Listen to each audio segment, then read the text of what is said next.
So speaking about being human, our theme of today no less, Abby, you have a view of humanising the person behind the job title or the job function. Do you want to talk us through how you approach that, please? Yes, so I don't believe that you can kind of cut the human out of humanising. As you were just saying, it's not a case of we become more automated, everything is driven by data, and then suddenly it's machines talking to our clients or our clients' customers. One of the ways that we're looking at doing that is to make sure that, especially from a demand generation perspective and driving revenue for the business, we take a two-pronged approach now to doing that. We still keep the volume strategy piece in there. A lot of that can be automated. You can work on your digital programs and use data for that. And we've kind of selected a very small number of businesses that we would like to work with. And as part of that, and it is a manual process at the moment, but we're identifying all of the key individuals within that we want to talk to, but we're actually digging into what are their challenges, what do they like doing, what are they posting about, what are they interested in, and then every communication that we send to them, every communication that sales have with them, it's really personalised to that particular individual, not the job title, but the person behind the job title. And that allows for amazing creativity within the team again, because it's also a pilot. It means that we can really start thinking not on a broad spectrum of what's everyone going to like, but how can we reach this specific human person, which I think is an enjoyable thing for us to go back to after so much data. Yes. Huge amounts thereof. I hate the phrase big data personally. I find it fascinating that even as senior marketers, we are exposed to so many brands, to so many products, to so many different customer touch points as consumers. And we almost forget about the fact that we're also human. So we're exposed to, on our various respective commutes, we're exposed to heaps of messaging by lots of different brands. And then we suddenly get into work and sort of fall into the trap sometimes of talking about inanimate target audiences. So I'm delighted to hear that you're hand-picking a few core customers with the relevant internal colleagues to adopt a more ABM-focused approach.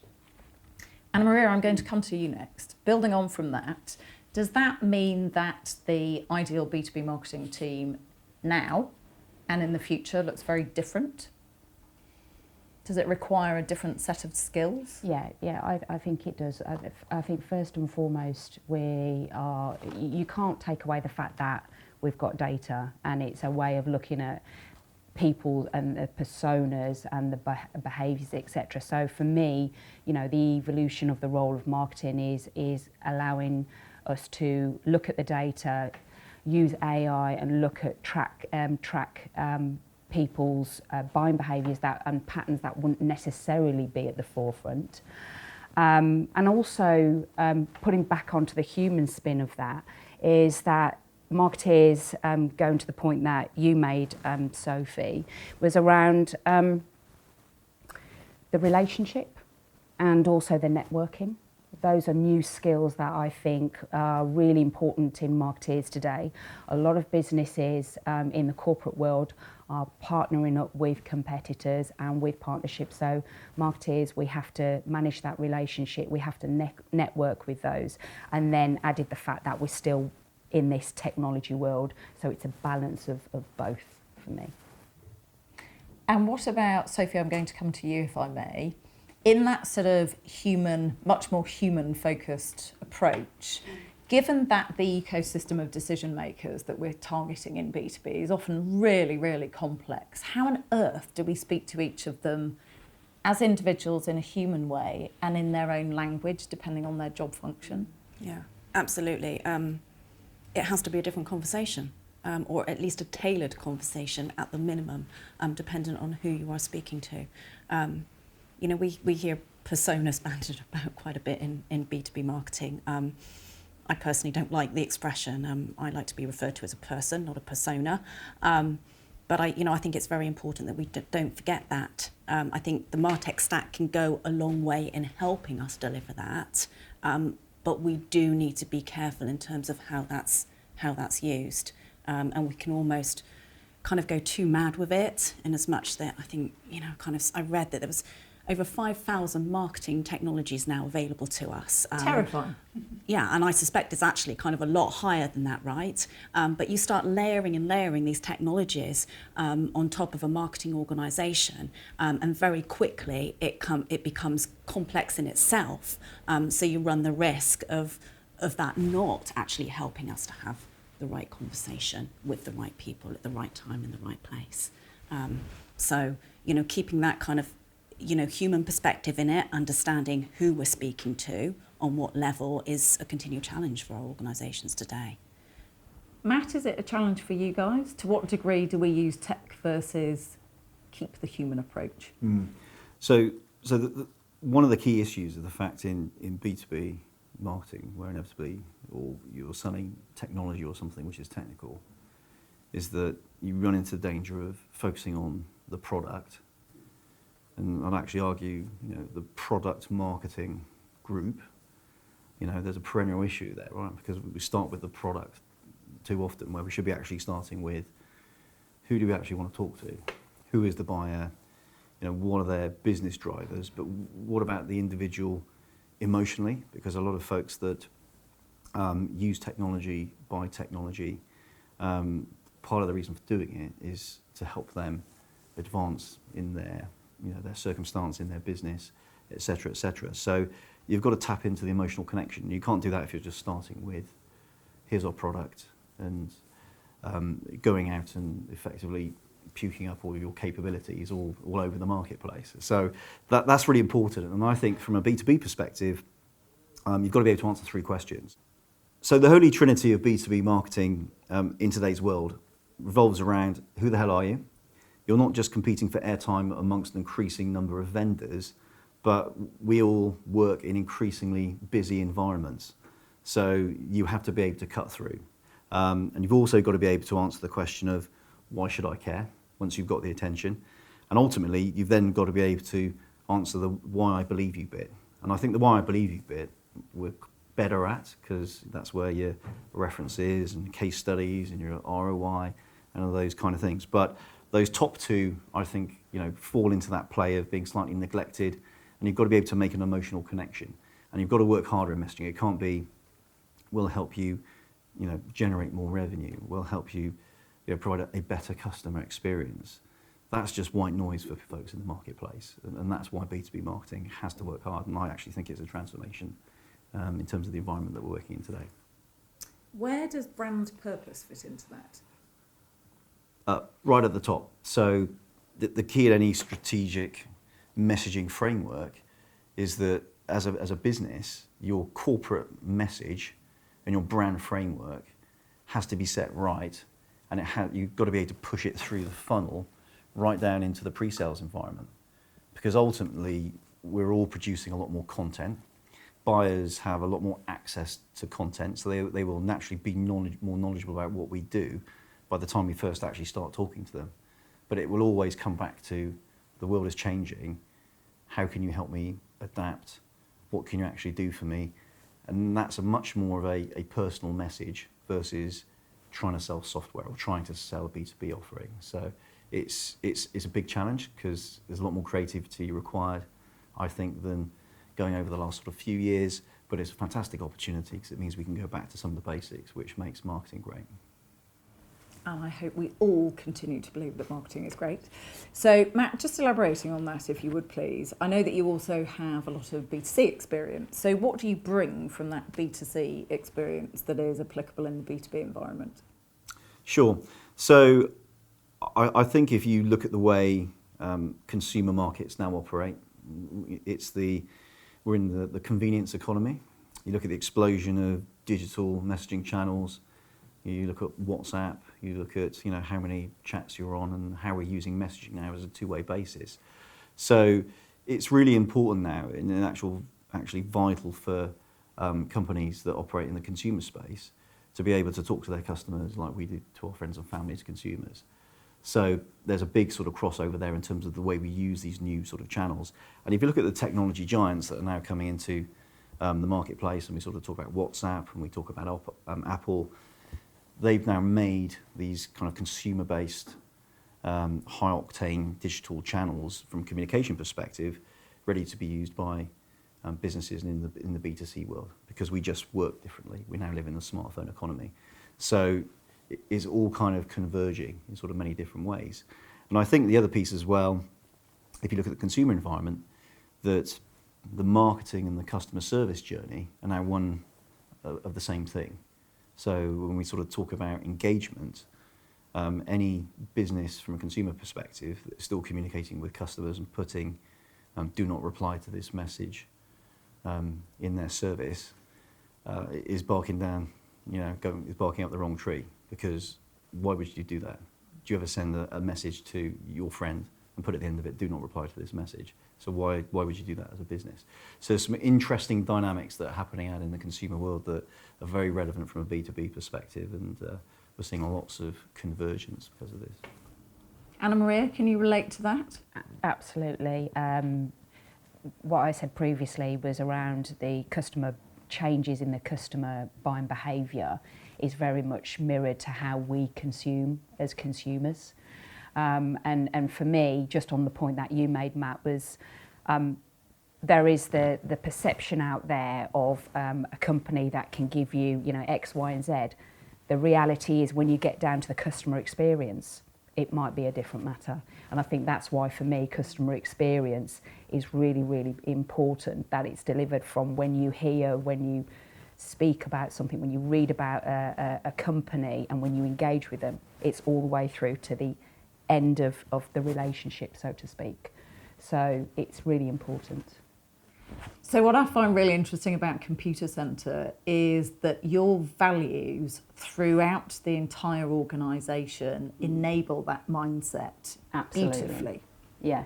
We have a set of values that no matter what role you do in the business, it applies to everybody. So everybody understands what they do in terms of their contribution towards the overall success of the business. And that then gives us a great mindset in our employees to ensure that they put their customers first, because we always put our employees first. So it has a reflect on how they deliver business on behalf of Computacenter. And that's a really lovely mirroring of CX at one end of the scale, and EX at the other end of the scale, I think. Sophie, is 2019 the year of CX? No, because I don't think we can say 1 year is the year of customer experience. So I don't think it's a new concept, but I also don't think it's something that we've got right today.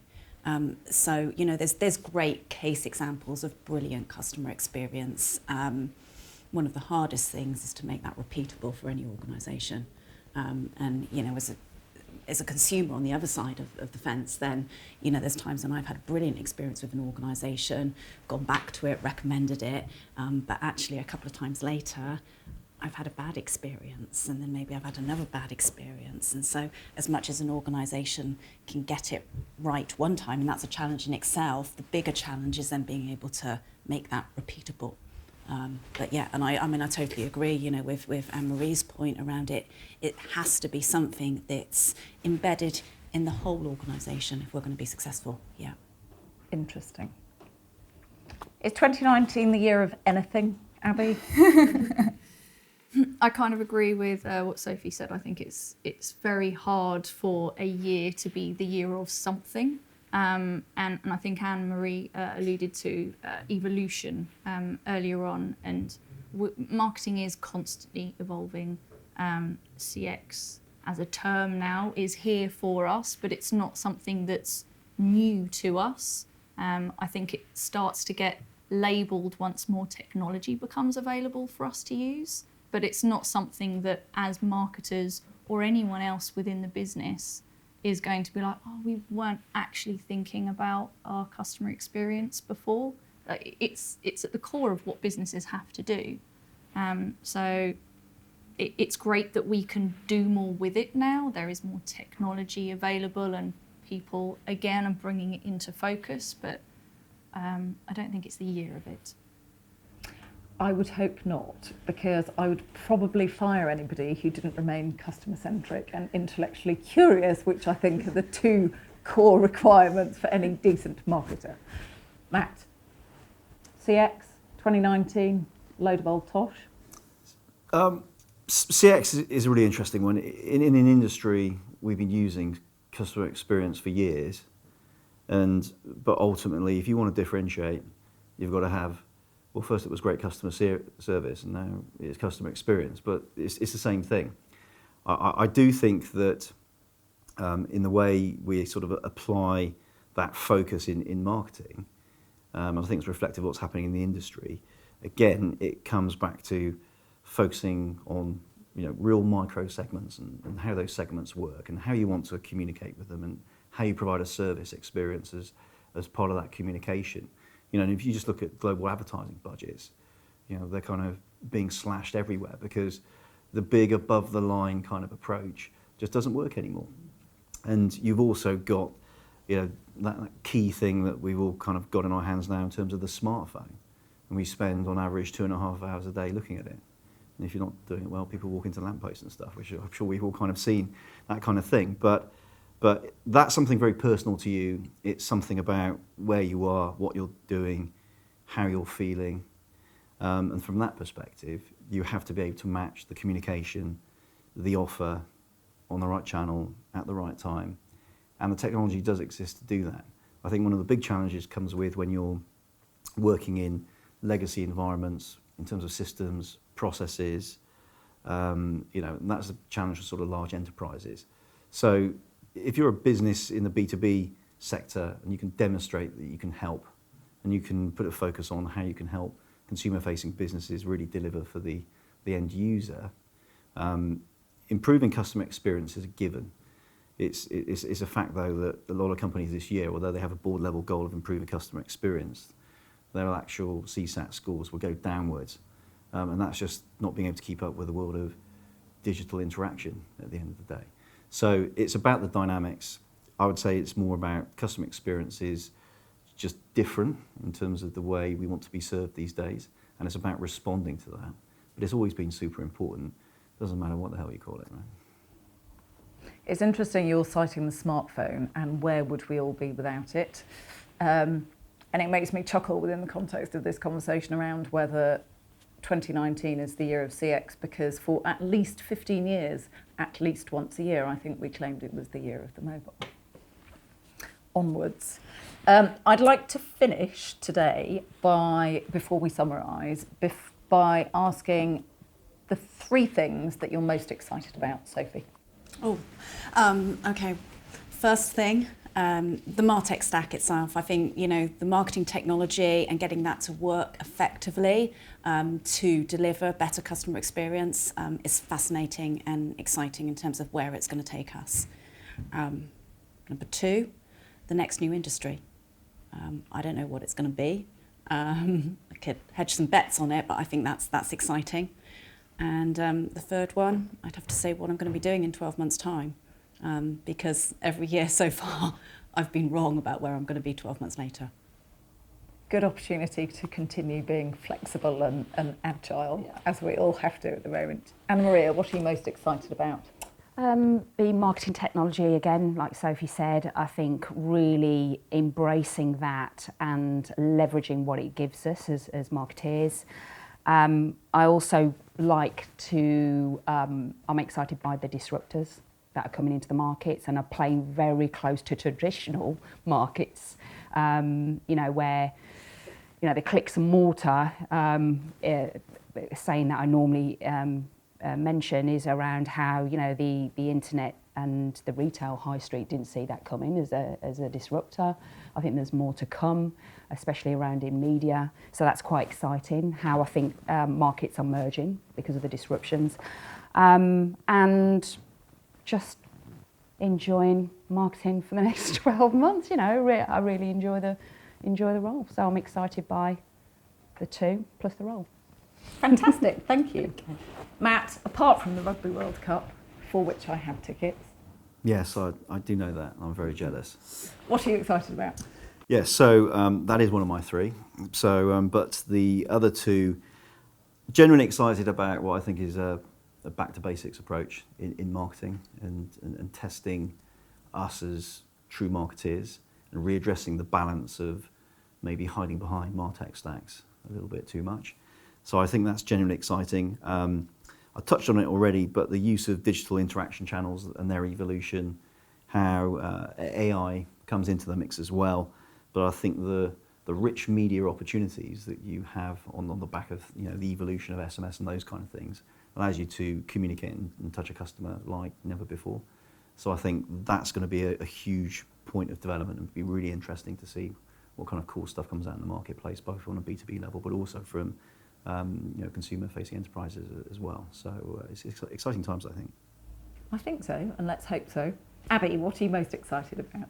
I very much agree with Matt, actually, but especially with my first one. I'm really excited about taking a more person-centred approach to driving revenue. So it's where you step back away from the MarTech stack and you're really focusing on those individuals that you want to be speaking to and creating the experiences really tailored for them.